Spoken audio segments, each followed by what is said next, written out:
réalisation d'un laser de terbium en continu. Et puis la plus grosse partie sera consacrée au verrouillage de mode pour étudier, réaliser un laser à fibre de terbium qui fonctionne en induction courte. Et en particulier les interactions entre les solitons et la façon dont les impulsions se structurent au sein de la cavité. Alors, donc là j'ai résumé, j'ai passé pas mal de temps à rechercher toutes les applications qu'on pouvait trouver avec les lasers à fibre dopés herbiennes de puissance. Alors il y a trois grands domaines. Le domaine de la recherche, où il y a un besoin de sources dopées herbium, en particulier pour faire des sources accordables dans l'infrarouge via la génération de supercontinuums. Donc ça c'est un sujet qui est très, très à la mode. Également des applications en termes de métrologie pour faire ce qu'on appelle des frequency counts, c'est des peignes de fréquence, et pour ça il faut des lasers très haute cadence et très stables. Donc on se situera plutôt dans ce type d'application avec les études qu'on mène actuellement. Également au niveau de la spectroscopie, où il y a un besoin de lasers de puissance spectralement fin. Alors, autre grand domaine d'application, ce sont les applications médicales. Alors, on trouve déjà sur le marché, c'est vendu par des Chinois, des lasers Q-switchés, donc à impulsion assez longue, pour faire de la dermatologie et en particulier le rajeunissement de la peau. Également des applications en chirurgie pour le traitement de la cornée. Donc là, c'est plutôt, c'est un peu décalé par rapport à la bande à la fréquence centrale de l'herbium, c'est autour de 1,6 micron. Mais enfin voilà, c'est une application intéressante. Également pour ce qui concerne de l'imagerie tomographique. Et enfin, troisième grand domaine champ d'application, c'est ce qui concerne la détection, donc soit pour le LIDAR, la télémétrie, la détection de polluants par exemple. Alors évidemment, pour chaque application, il y a besoin de spécifications bien particulières. Ça peut être un laser continu, souvent c'est des lasers switchés, donc des impulsions de type nanoseconde, ou bien pour d'autres applications, il faut plutôt des impulsions ultra courtes et de la haute cadence. Alors, je ne sais pas si vous m'entendez sur le micro là?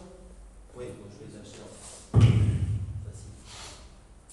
Donc d'abord, je commence par la présentation du laser continu. Alors on a utilisé, comme l'a présenté le premier conférencier, mais pas en fibre photonique, on a utilisé des structures à fibre double clade qui sont représentées ici. Alors une fibre double clade en utilisation standard, c'est un cœur qui est représenté ici en rouge, dopé herbium. Alors en fait la nôtre est codopé herbium-ytterbium, puisqu'on utilise l'ytterbium pour pomper. Donc les ytterbium excités transfèrent son énergie vers l'herbium. C'est un schéma absolument classique. Donc un cœur monomode dopé herbium qui sert à propager le signal utile à 1,5 micron. Et puis une première gaine interne qui est représentée ici, avec des petites flèches en bleu, qui a des dimensions relativement importantes, la centaine de microns, et qui permet d'avoir la propagation multimode des faisceaux de pompage. L'intérêt d'avoir des géométries très grandes comme ça, c'est pas d'avoir du multimode, c'est surtout de pouvoir injecter la lumière issue de lasers semi-conducteurs dont la géométrie très elliptique n'est pas compatible avec un cœur monomode, parce que si vous essayez de rentrer ce qui sort d'un laser semi-conducteur de 20 watts dans un cœur monomode, vous allez rentrer 50 milliwatts. Donc ça ne sert à rien de prendre. Donc voilà, c'est vraiment l'intérêt de ces structures double clade. Alors, autre chose dans ces structures, c'est qu'en général, la gaine interne n'est pas asymétrique de révolution, pour éviter tout ce qui est propagation de rayons électroïdaux, parce que dans ce cas-là, on aurait des photons de pompe qui ne traverseraient jamais le cœur. Et si ça ne traverse jamais le cœur, ça ne peut pas pomper l'herbium, et donc c'est des photons de pompage qui ne servent à rien. Bien. Alors, donc là, on a travaillé avec un ampli spécialement fabriqué par la société Cleopsys en Bretagne, un ampli 10 watts. Alors eux, traditionnellement, ils fabriquent des amplis pour faire de l'amplification. C'est-à-dire qu'en gros, il y a un préampli suivi d'un ampli. Donc nous, pour faire un laser, on a décidé de ne pas mettre de préampli pour bénéficier d'un grand gain. Alors, ça pose des contraintes. Les contraintes, c'est, vous voyez le petit starter qui est à gauche, c'est un peu comme les anciennes voitures. Les anciennes voitures, il fallait la coup de manivelle pour démarrer, puis après c'était bon, ça roulait. Donc là c'est un peu pareil, c'est que si on ferme la cavité qui est représentée ici, c'est une cavité en anneau, hein, comme ça, il y a un amplificateur, il y a un isolateur pour avoir une cavité unidirectionnelle, il y a un coupleur de sortie qu'on a fait varier pour étudier l'optimum. Alors si on réalise le montage comme ça, sans autre forme de process, bah, ça ne démarre pas. Ça ne démarre pas parce qu'il y a des sécurités internes qui font que s'il n'y a pas de signal in, il n'y a pas de out. Voilà. Mais le laser, il démarre sans bruit, donc ça ne peut pas démarrer. D'où le starter. Donc le starter, c'est un laser fait maison, hein, c'est un autre laser Arbium de plus faible puissance qui sert juste à démarrer. Et donc une fois que ça a démarré, le laser basé sur l'ampli 10 watts, on peut soit arrêter le starter, soit, alors on avait fait les choses bien, on a fait un starter qui est accordable, soit on l'accorde et on sort de la bande d'émission standard, et du coup il ne perturbe plus du tout le système. Bien. Alors, je vous ai représenté ici, alors oui, autre contrainte liée à l'utilisation de ces amplificateurs de 10 watts, c'est qu'on ne peut pas moduler la pompe, pour la bonne raison qu'il n'y a pas qu'une pompe, il y en a plusieurs, hein. Il y a en général 2-3 lasers semi-conducteurs qui pompent. Hein. Là on a à peu près 40 watts de pompe autour de 980 nanomètres pour une puissance totale d'émission spontanée amplifiée sur les deux bras in-out d'environ 10 watts, d'où l'appellation laser 10 watts. Alors, donc du coup, c'est pas facile de savoir si le laser oscille ou pas. Et donc, pour avoir une vraie signature, on a regardé ici ce que j'appelle moi, alors on les dit, je ne sais pas s'ils seront contents, c'est le spectre basse fréquence. C'est-à-dire qu'on détecte l'intensité, on envoie ça sur un analyseur de spectre jusqu'à quelques mégas. Et on regarde le spectre basse fréquence, donc on voit le bruit en 1 sur F, puis on voit un petit pic ici que j'ai noté oméga R. Et ça en fait c'est vraiment la signature de l'effet laser, puisque c'est la fréquence propre du système associé. On excite en général, par exemple en modulant, et on voit les oscillations dans l'axation du laser. Ben, c'est cette fréquence-là qu'on voit, sauf que là, le bruit ambiant suffit pour l'exciter, on le visualise très bien dans le spectre basse fréquence. Et du coup, autre façon de valider qu'effectivement le laser oscille, c'est qu'on trace l'évolution du carré de cette fréquence propre en fonction de la fréquence de pompage ici, et puis des modèles relativement simples montrent que le carré de la fréquence augmente linéairement avec la puissance de pompe. Et donc effectivement, c'est ce qu'on obtient, on obtient une belle droite, hein, aux écarts aux erreurs de mesure près, au bruit ambiant. Donc on a bien une caractéristique linéaire, et donc ça prouve de manière claire hein, que le laser oscille effectivement. Parce que sur l'oscilloscope, ce qu'on voit, c'est une trace continue. Alors, trace continue, ça peut tout aussi bien être de l'émission spontanée amplifiée, hein, qui peut atteindre quelques watts, ou de l'émission laser. Bon, alors, autre façon de le voir, c'est au niveau du spectre, mais c'est pas très parlant parce qu'on commence à avoir beaucoup de puissance et un élargissement spectral important du spectre du laser. Hein.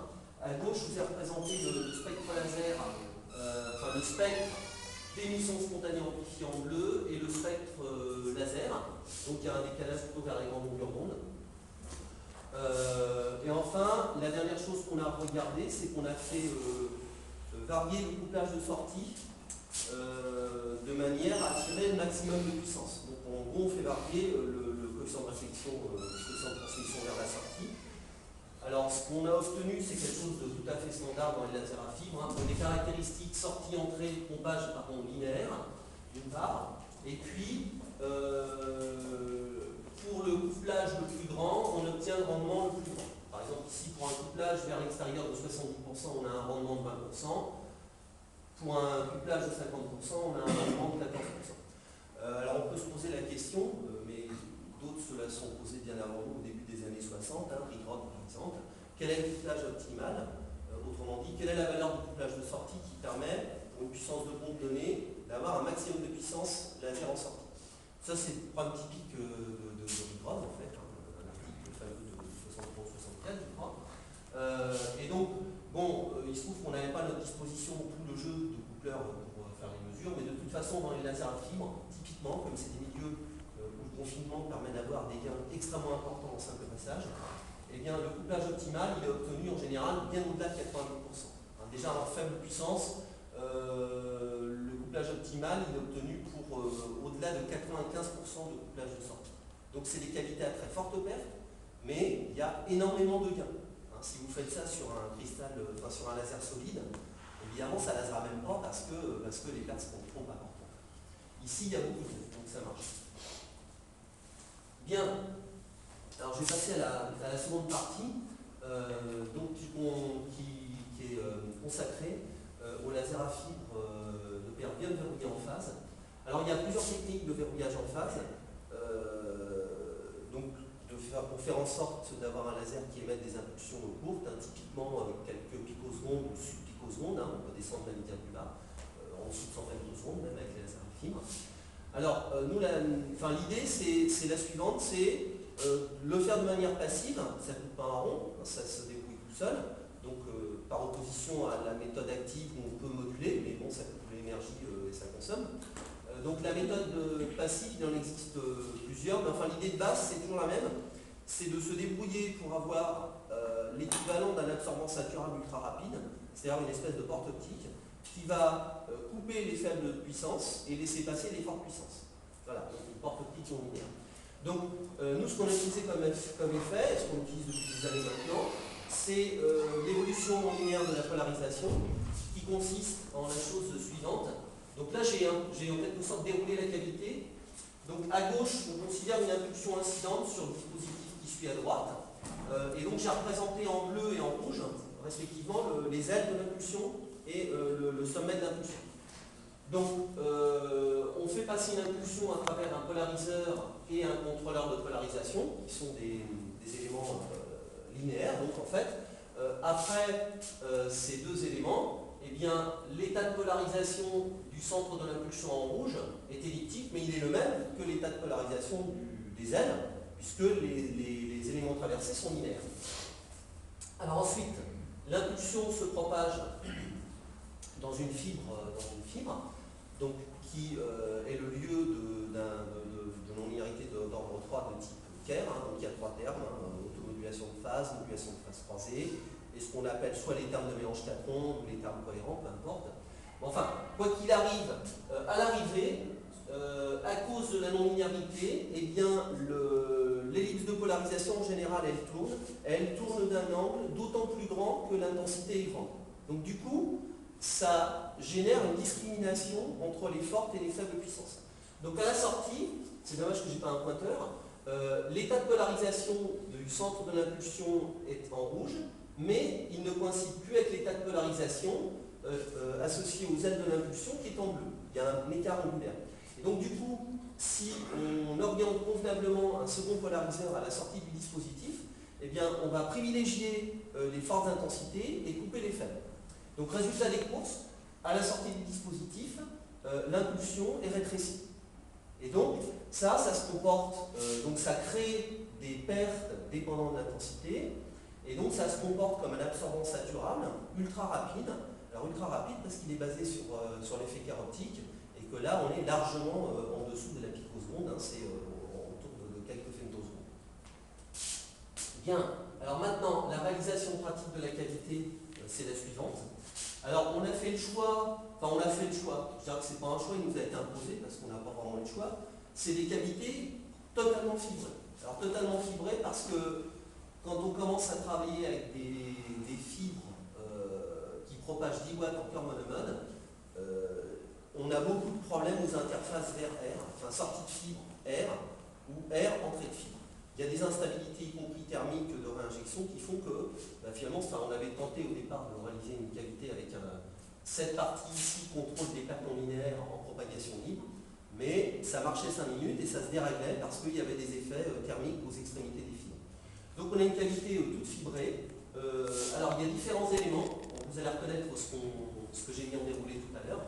Donc c'est une cavité en anneau, unidirectionnelle, il y a un isolateur. Ici, il y a un polariseur intracavité qui est pris en sandwich entre deux contrôleurs de polarisation.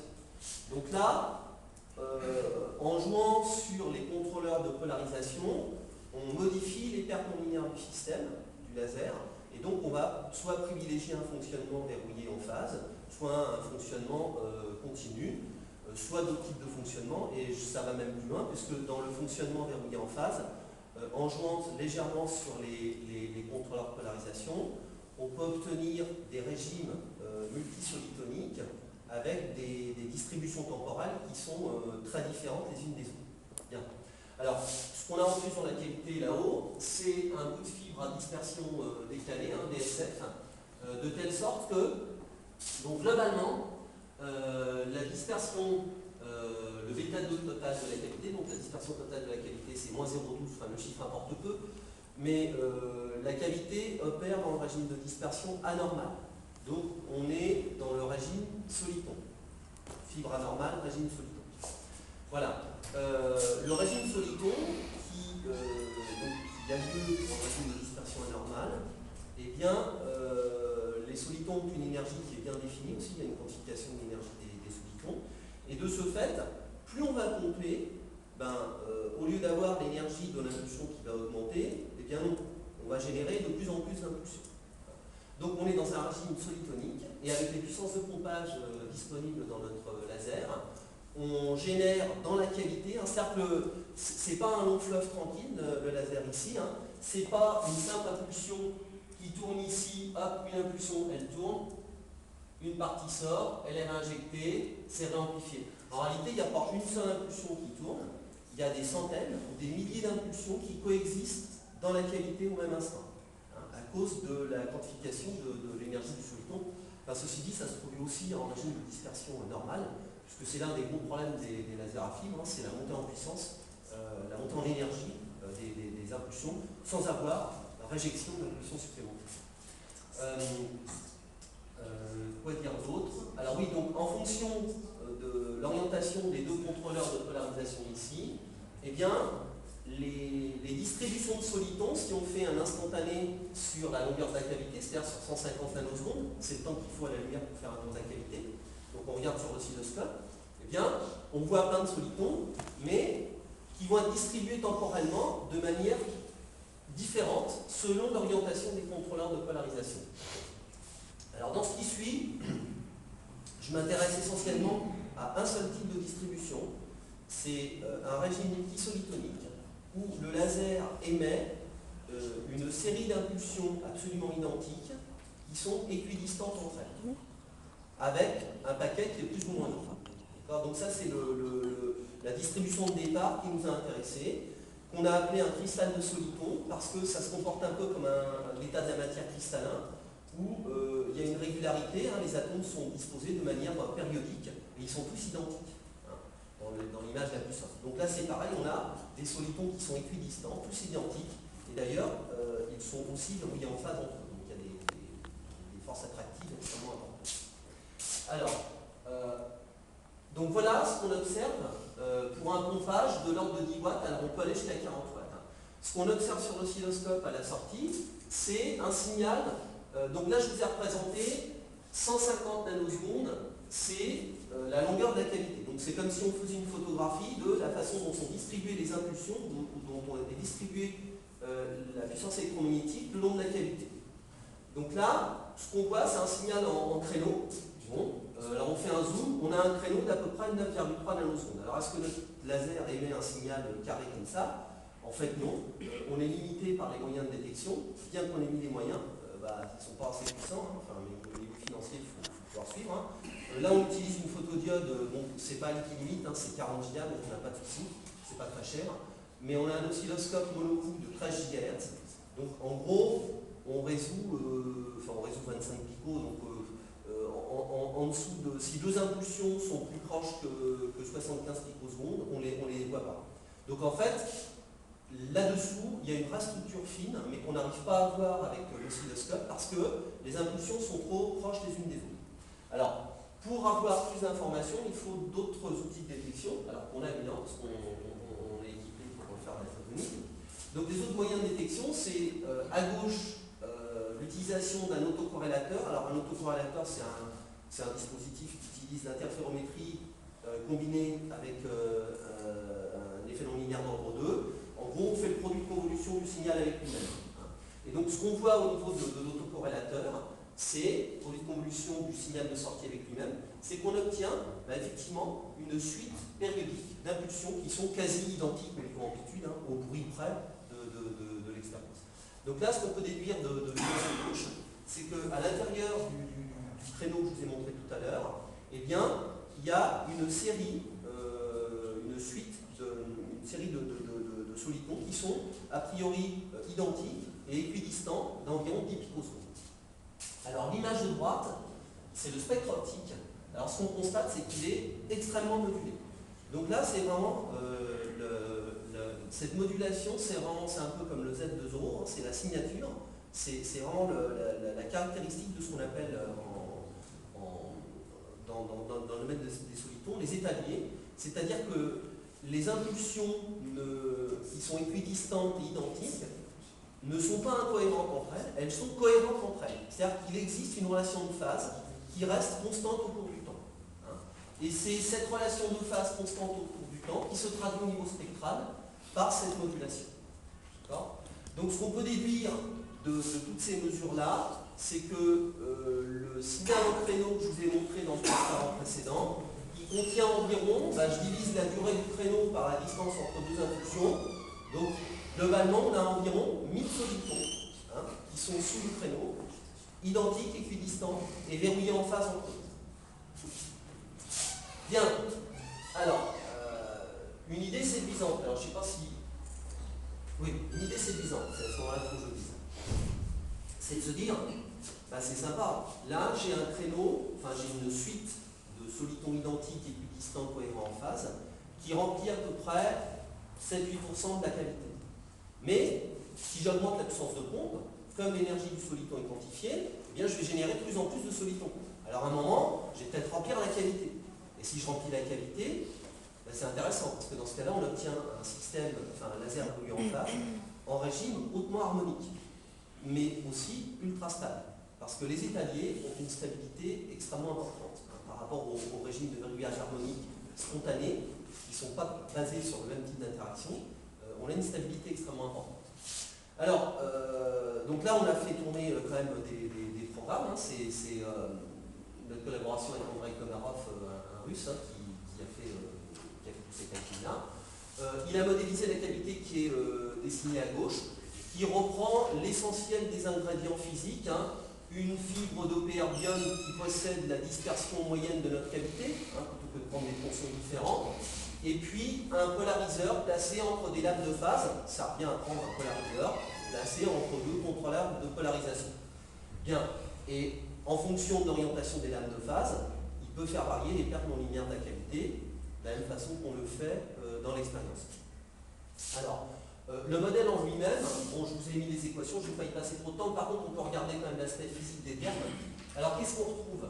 Le premier terme ici, c'est le filtrage spectral du gain. C'est le fait que le gain, en général c'est une espèce de gaussienne, alors souvent on prend une forme parabolique, ça se traduit par une dérivée seconde dans le domaine temporel. Donc il y a un filtrage spectral par le gain. Le second terme, DI, c'est associé à la dispersion de la vitesse de groupe, c'est le fameux bêta 2 qu'on appelle. G, c'est le gain saturable, puisque l'amplificateur à fibre de erbium, c'est un amplificateur saturable, par définition. Le dernier terme, IQE2, c'est un terme qui prend en compte l'automodulation de phase. Bon. Alors, que deviennent les pertes non linéaires? Alors, les pertes non linéaires interviennent dans une seconde équation qui est une équation discrète. Alors, je ne rentre pas dans tous les détails de construction du modèle. Ce qui compte là, c'est vraiment le résultat qu'on va obtenir. Les pertes non linéaires sont localisées. Elles sont données par la relation de récurrence qui est donnée en dessous, qui fait intervenir les angles alpha 1, alpha 2, alpha 3, qui sont les angles d'orientation des lames de phase, donc les contrôleurs de polarisation. Alors, que prévoit le modèle? Alors le modèle, d'abord, il prévoit le fait que pour des puissances de pompe modérées, il prévoit un cristal de soliton. C'est-à-dire que comme dans la manip, le modèle, alors évidemment, ça ne marche pas comme ça, je présente les choses, ça paraît super simple, il faut trouver les bons paramètres, c'est déjà assez sportif, c'est un peu comme en manip, c'est sans doute plus difficile qu'en manip. Bien, alors, pour des puissances modérées, le modèle prévoit une suite de solitons, identiques, équidistants, verrouillés en phase, ça se voit très bien sur le spectre que je n'ai pas représenté ici, puisqu'il n'y a pas besoin. Alors, que prévoit la théorie? La théorie prévoit que si j'augmente la puissance de pompe, l'extension du cristal augmente, et puis au bout d'un moment, ça remplit toute la cavité. Donc le modèle lui prévoit que si on augmente la puissance de pompage, eh bien, on va arriver à réaliser du verrouillage harmonique. Bien, c'est d'ailleurs suite à ces prévisions théoriques qu'on est passé d'un laser, enfin d'un amplificateur 1 watt qu'on avait initialement au labo, on a investi dans un amplificateur 10 watts pour voir ce qui se passait. Alors ben, on y va, on va voir ce qui se passe. Donc voilà ce qui se passe. L'histoire elle n'est jamais aussi simple que je vois, mais c'est un peu l'intérêt. Donc pour ça c'est une histoire qui se finit mal. Bon, si on pense à l'application, mais qui se finit bien d'un point de vue physique, parce que finalement ça pose plein de questions et c'est intéressant. Voilà. Alors pourquoi elle se finit mal? Bien. Parce que quand on fait l'expérience, ce qu'on observe c'est la chose suivante. Au fur et à mesure qu'on augmente la puissance de pompage en partant de 10 watts, eh bien, le cristal du soliton il va commencer par augmenter en taille. Et puis au bout d'un moment, on va voir le cristal qui commence à se disloquer. C'est-à-dire qu'il y a des parties de l'état condensé cristallin qui commencent à partir et qui vont se balader le long de la cavité. Donc ça se réalise quand on passe entre 15, en partant de 10 jusqu'à 25 watts. De 10 à 15, ça augmente le cristal.